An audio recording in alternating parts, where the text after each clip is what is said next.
Chosen ones, the veil between what you were told and what has always been hidden is about to tear before your very eyes. For centuries, whispers have circulated through the marble halls of the Vatican. Stories of a bloodline traced not through earthly monarchs but through divine lineage. A heritage sealed away in secret archives guarded by shadows in robes. Recently, an unredacted document surfaced, one never meant for human eyes outside the highest order. Its words were written in fading ink, yet carried a power that still burns through history. Your name has been tied to an ancient prophecy. The file was marked with symbols unrecognized by most scholars, glyphs resembling both Hebrew letters and celestial maps. Its contents revealed that the guardians of faith had long known of a lineage marked by starlight, destined to rise in an age of deception. Not a metaphor, not allegory, but a literal chain of blood connecting you to the very origin of the sacred word. Those who stand within the Vatican walls trembled at what they uncovered, for they realized the prophecy had not ended. It had only been delayed. When the evidence reached across the ocean into Washington's corridors of power, the White House responded not with words but with silence, enacting an emergency seal known only to a handful of operatives. Behind closed doors, the order was issued. The gates must be locked. Not metaphorical gates, but real constructs. Thresholds hidden beneath military bases, guarded with technology no civilian has ever seen. These were not designed to keep invaders out. They were designed to keep you from walking in. And yet, the record could not be erased. You exist. Your heritage stands as a living contradiction to everything that has been taught in classrooms, churches, and assemblies of power. Deep beneath the marble floors of Vatican City lies a labyrinth of archives where time itself seems suspended. Few have ever walked through the iron doors, and fewer still have been permitted to touch the manuscripts sealed within. Among these forbidden documents rests a genealogy unlike any other, not catalogued by centuries or dynasties, but by celestial alignments, solar eclipses, and blood. It is here, in the forgotten silence, that your heritage was uncovered. The parchment does not read like ordinary records. It is woven with references to constellations and rare conjunctions of planets, hinting that your bloodline was not merely tracked by generations, but by the heavens themselves. The names, written in golden ink, seem to glow faintly even in darkness, as though carrying an energy beyond ink and paper. What startled the curators was not the existence of your name, but its placement, tied to both earthly ancestors and divine passages, an unbroken thread that spans from forgotten prophets to the shadows of today. The document was locked within a chest marked with the seal of the papal keys. Its last recorded opening was centuries ago, when whispers of rebellion threatened to fracture Christendom. Back then, only a few were deemed worthy of seeing its contents, and even they were forbidden to speak of what they read. Now, the chest has been opened again, not by permission, but by necessity, for forces moving outside the Vatican have made silence impossible. What unsettled the archivists most was a pattern coded into the genealogy. Every 7 generations, a name appeared in the lineage that bore no earthly trace, a name spoken in prayers but never recorded in human archives. The archivists who saw this fell into silence, for they recognized that this bloodline was not meant to remain hidden forever. It was a prophecy that had waited through kingdoms, wars, and councils, waiting for a living bearer to walk the earth again. some within the Vatican wanted to bury the truth once more, to reseal the chest and erase all evidence that it had been opened. But others knew the moment had already passed. Word had escaped through hidden channels, reaching ears that understood the power this knowledge could unlock. The truth could not be buried again. The only question left was who else had seen the record, and how far the message had already traveled. When the Vatican courier delivered the sealed dossier to Washington, it bypassed every ordinary channel. The envelope was not carried through the hands of diplomats or intelligence officers, but escorted directly into a private chamber beneath the West Wing. Within that chamber, a table of polished oak bore the weight of a decision few could imagine: whether to acknowledge your heritage or to contain it by any means necessary. The president did not read the words aloud. Instead, he sat in silence, his fingertips pressed against the faded crest stamped on the papers. Around him stood advisors whose faces betrayed unease, men and women who had sworn to secrecy under penalties greater than treason. The document revealed that the Vatican had confirmed the lineage, not as speculation, but as authenticated truth. The very existence of your name in those archives threatened to undo centuries of narrative carefully crafted by both church and state. It was then that the order was issued, a command whispered in code: activate the sealed protocol. This was not a plan designed overnight. It was a contingency written decades earlier, embedded into classified manuals known only to a handful of commanders. The protocol spoke of gates hidden across the nation, gates that aligned with ancient star maps and geographic PowerPoints. Their purpose had long been debated even among those entrusted to guard them. Some believed they were weapons, others thought them relics of a forgotten age, but all agreed on one thing: they were not to be opened until the sign appeared. And now, with your heritage revealed, the sign had arrived. The words of Yeshua echoed in one advisor's memory: what is hidden will be revealed, and what is covered will be brought into the light. Though he dared not speak it aloud, the phrase haunted him as the chamber doors sealed shut. The officials believed they were locking away a danger, yet others suspected they were only delaying an inevitability. From that day forward, the gates were no longer watched with indifference. They became points of tension, guarded under new orders, with satellites realigned to their coordinates and patrols increased under the cover of routine security. Yet despite their efforts, whispers slipped through the cracks, whispers that suggested the gates had stirred long before the president gave his command. The first hint came not from parchment or prophecy, but from blood.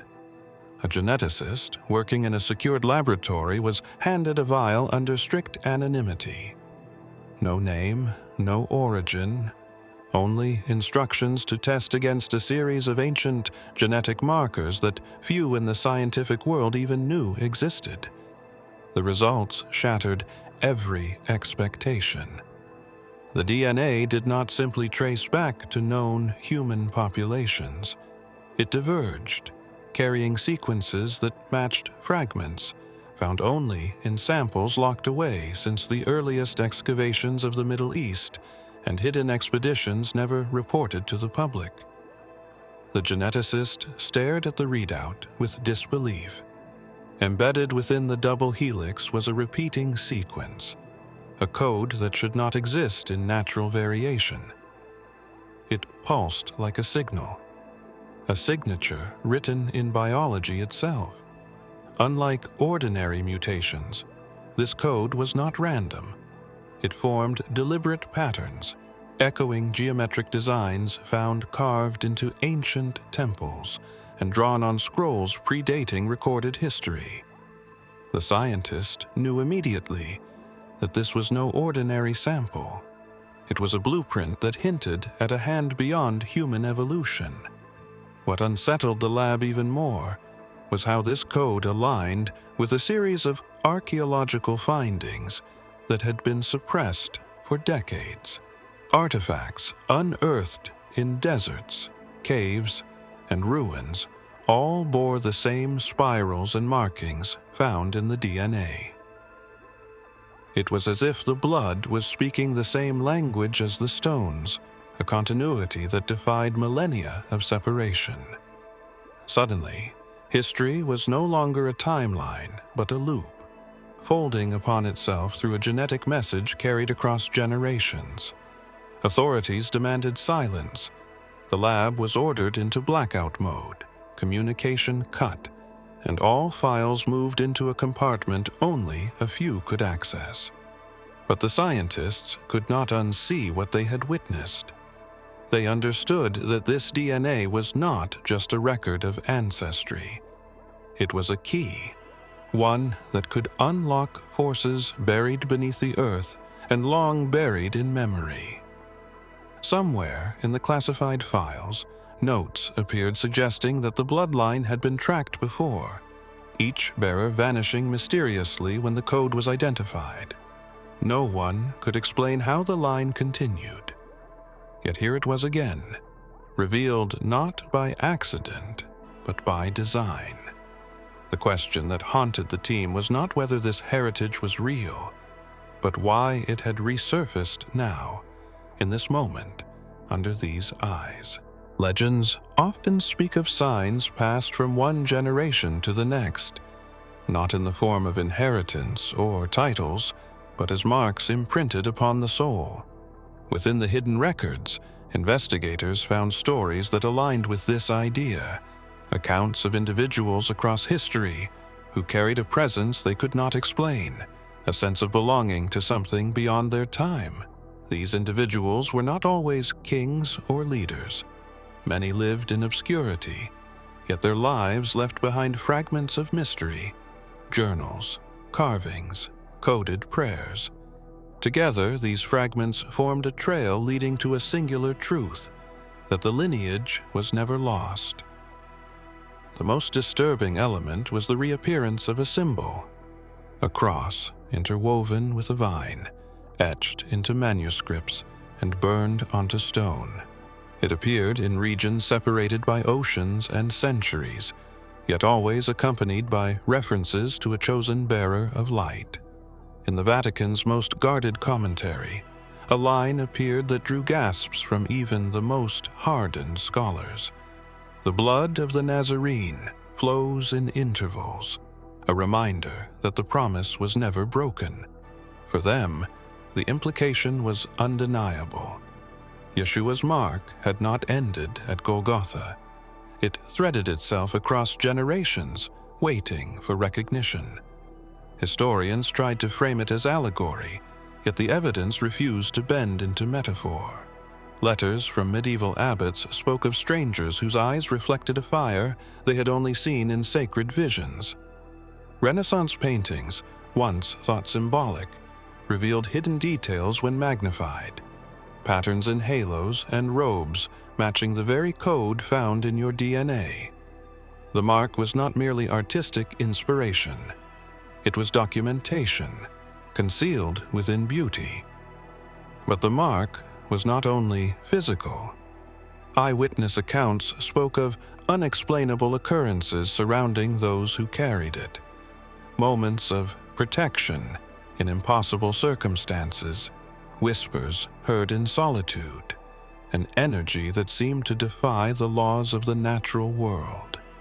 One 19th century missionary described meeting a child in a remote village who spoke words from scripture the boy could not have known, words echoing the line of Yeshua. "Lo, I am with you always, even to the end of the age."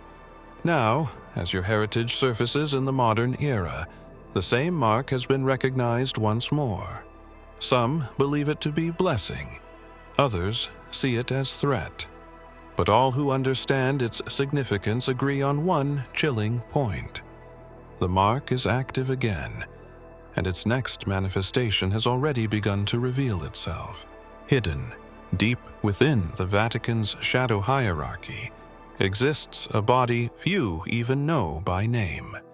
They are not cardinals, nor are they theologians in the traditional sense.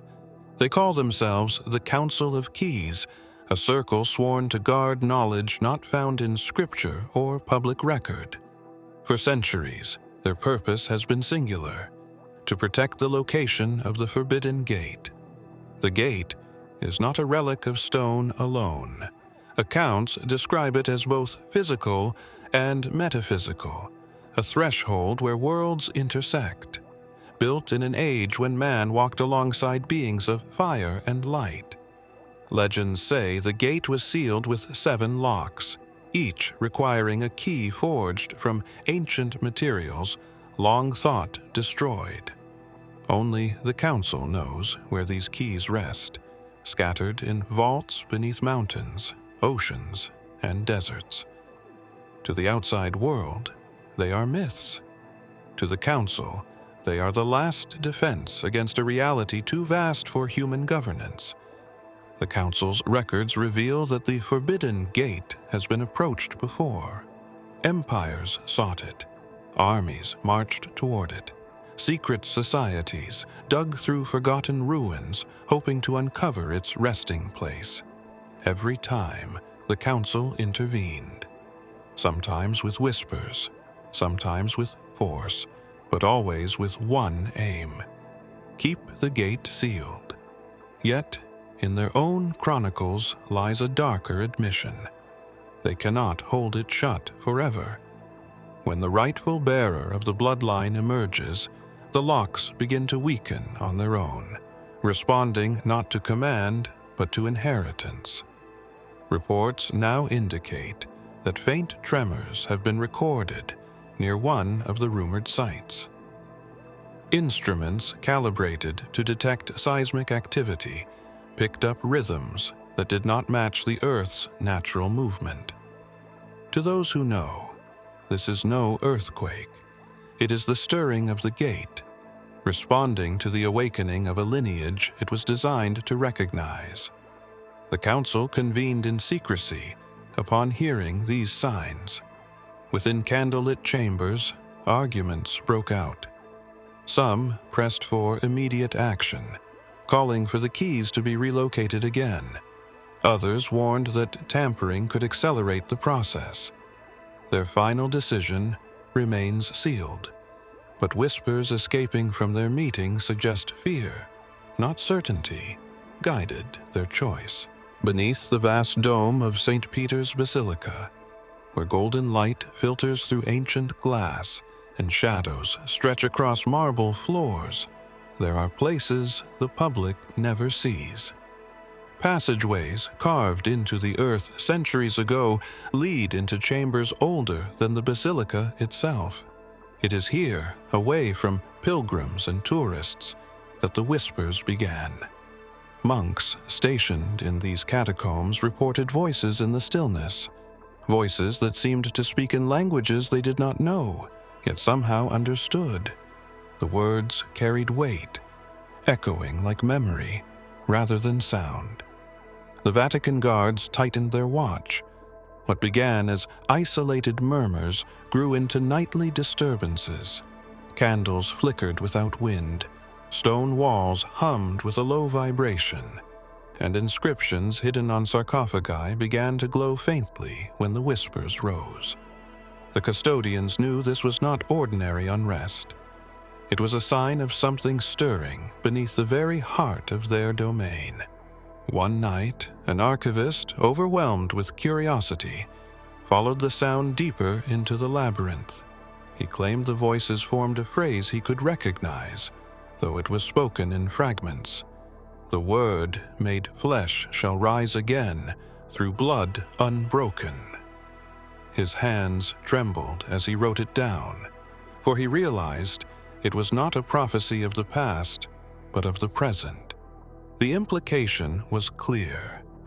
The same presence that once walked the earth through Yeshua's life was not confined to history.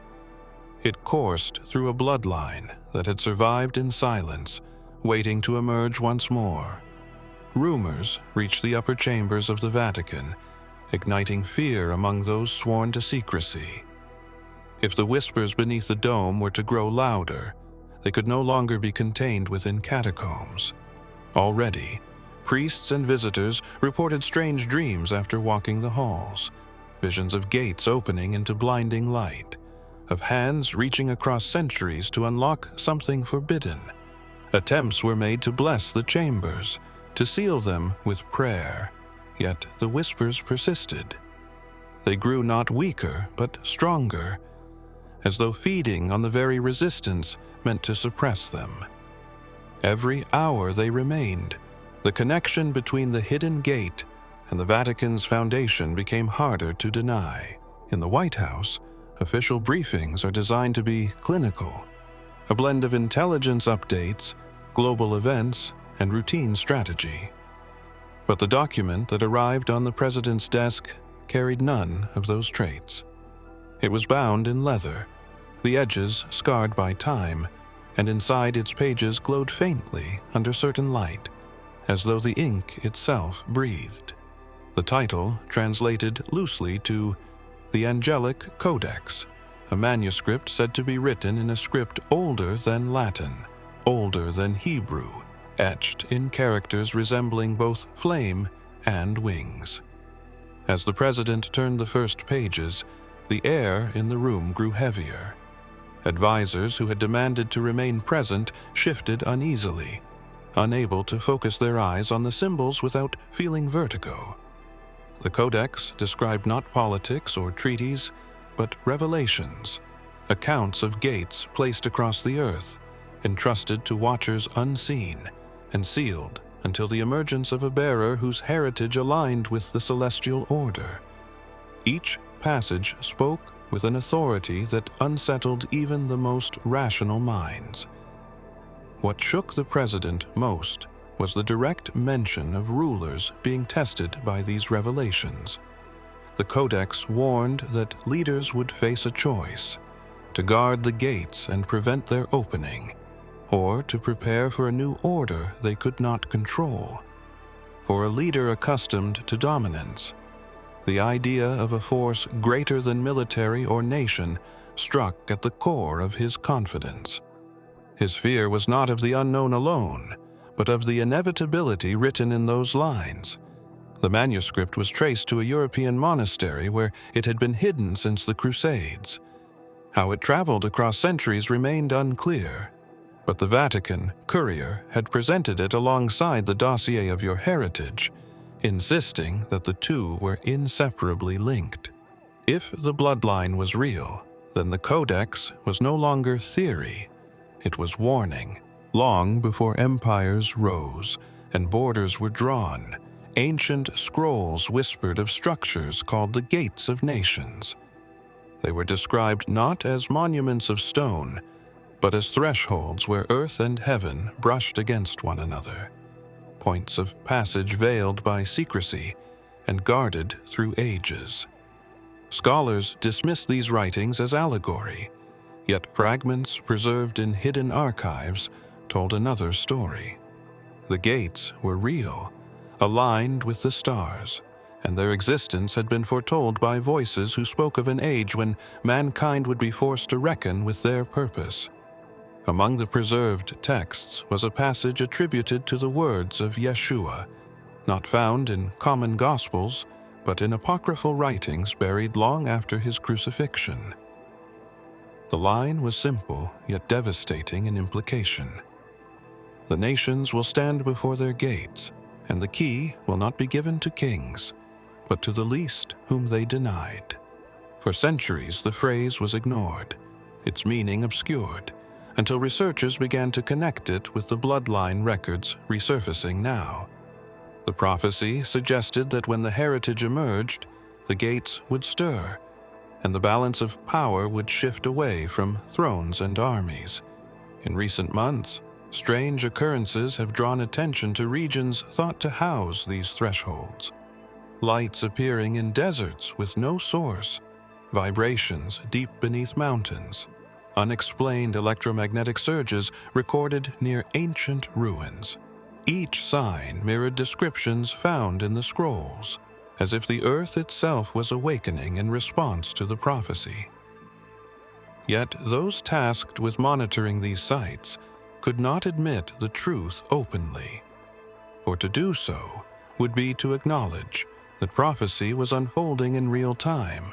The Vatican and world governments are said to be locked in quiet dispute over how to proceed.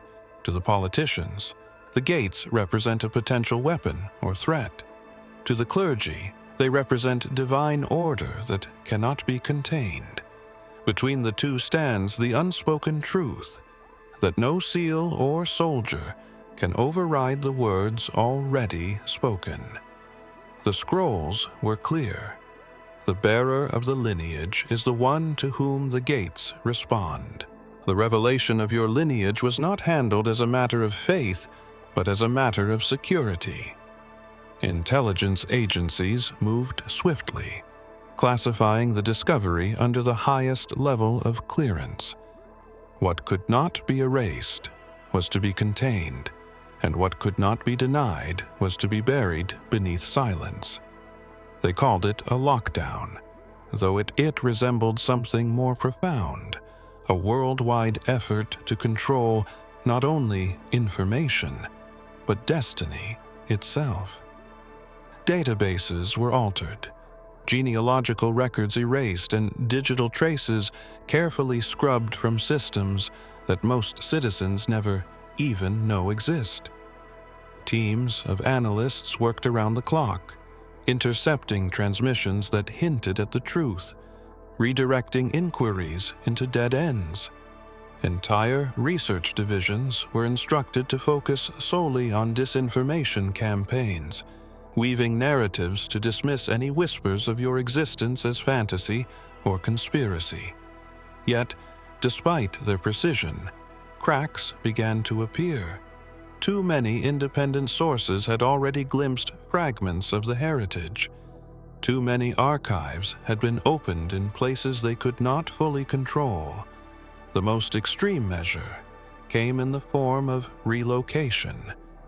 Individuals suspected of carrying related strands of the bloodline were quietly removed from their environments, placed under observation in isolated facilities. Official reports listed them as missing, their names lost in bureaucratic haze.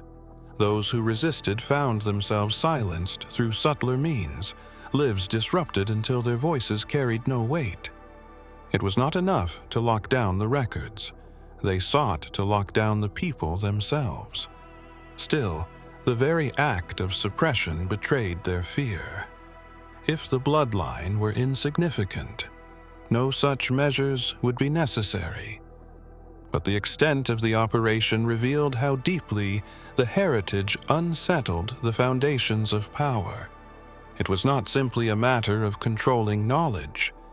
It was the recognition that something greater was moving, something they could not fully measure. Despite their efforts, new reports surfaced of anomalies tied to those connected with the lineage, strange phenomena surrounding individuals who had never sought attention. The lockdown slowed the spread of truth, but it could not extinguish it. Each attempt to conceal only seemed to amplify the urgency of what was unfolding. Legends speak of the gatekeepers not as guards of flesh and blood, but as timeless figures bound to thresholds older than nations. Some describe them as watchers cloaked in shadow, others as radiant beings whose presence could not be endured by mortal eyes. Their duty was neither political nor religious. It was singular, to stand at the gates and ensure that only the rightful bearer could approach the final seal. The seal itself is not an object in the ordinary sense. It is described in manuscripts as a convergence of sound and light, a lock woven into creation itself. When closed, it anchors the boundaries of the world, holding back forces that even the wisest feared to name.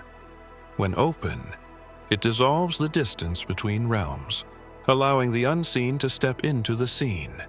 For centuries, the seal has held firm, yet the ancient texts warned that its endurance was not infinite. It would yield, but only to the one carrying the mark of the eternal bloodline. In secret Vatican commentaries, scholars noted how passages from the Gospels aligned eerily with these descriptions. One, in particular, unsettled even the faithful. "I hold the keys of death and of life."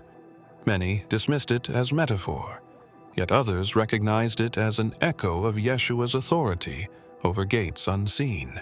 If his words were more literal than once believed, then the seal was not merely protection, but prophecy, woven into the very framework of the lineage that carried forward his mark.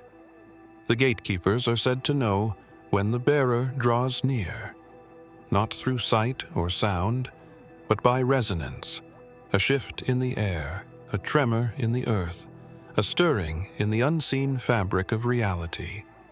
Already, whispers suggest the gatekeepers have awakened, their presence felt in dreams and visions across distant lands. Reports from those who claim to sense them speak of eyes watching from the edges of perception, waiting not with hostility, but with certainty. Now, as the world's powers tighten their grip and seals are reinforced with both technology and secrecy, the final seal stands untouched. But for how long? Somewhere, the resonance grows stronger, and the gatekeepers prepare for the moment they have awaited across countless ages. If you have come this far, it is crucial that you watch this next video here. But be warned, it is not for the faint of heart, for only the true chosen ones can handle this video. If you would like to also donate to help keep the channel going, our Buy Me a Coffee link will be in the description.